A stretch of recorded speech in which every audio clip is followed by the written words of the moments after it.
علیکم ورحمت الله وبرکاته. امید لرم چې روغ جوړ او خوشاله به په دې موبایل باندې کېدای شي چې نن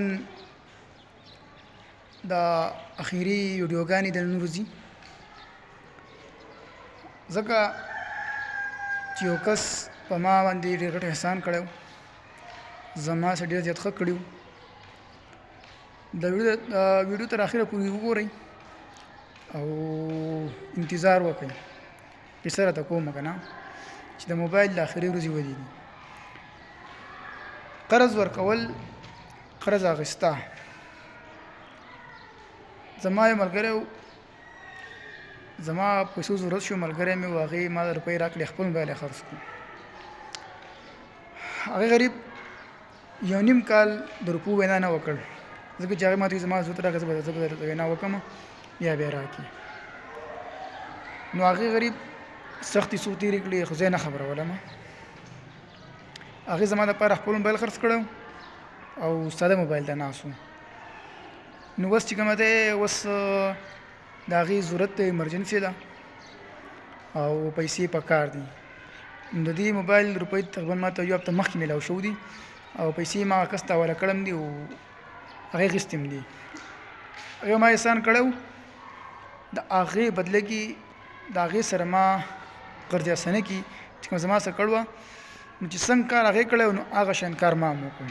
هغې هم ځان ته موبایل خلاص کړی و او بس زما سره د موبایل نن د جمعې ورځ ده، زما سره د موبایل نن چې کومه دی اخري ورځ د موبایل،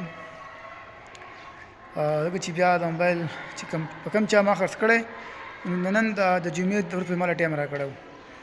نن د موبایل ټایم چې کوم پوره کېدو ولري، زه هغې له موبایل ورکوم او بیا به ویډیوګانې د څه وخت پورې چې کومه دی نه خېږي. د هغې یوه ویډیو به انشاءالله په سهار کې خېږي، خو نور ویډیوګانې به نه خېږي. مخکې چې به څه راتله څه په ټرینډ کې و نو په هغې ما خپله رایه پېښ کوله. نو اوس که په دومره دوران کې چېرته ستاسو ته ټېسټ رسېدلی، تاسو خفه شوي یئ، نو د هغې دپاره زه معذرت غواړم او دعاګانې کوو چې الله له ښایسته ښکلی موبایل بل راکړي، ځکه چې د هغې مجبوري وه او موبایل ورکول د هغې ضرورت و او زما هم ضرورت و. نو وایي مجبوري بده بلا ده، نو بس دا زما مجبوري ده موبایل خرڅول. نو موبایل زه هغې نه حواله کوم. نو دعاګانې کوئ چې الله له ښایسته ښکلی موبایل راکړي.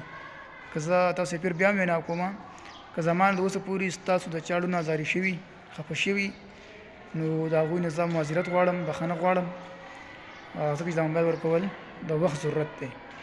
نو انشاءالله بیا به د خیره سره په بله ویډیو کې په بل نوي موبایل کې انشاءالله خیر سره میلاویږو. د هغې پورې حسین شاه پټان له راکړي اجازت د لوی الله په امان.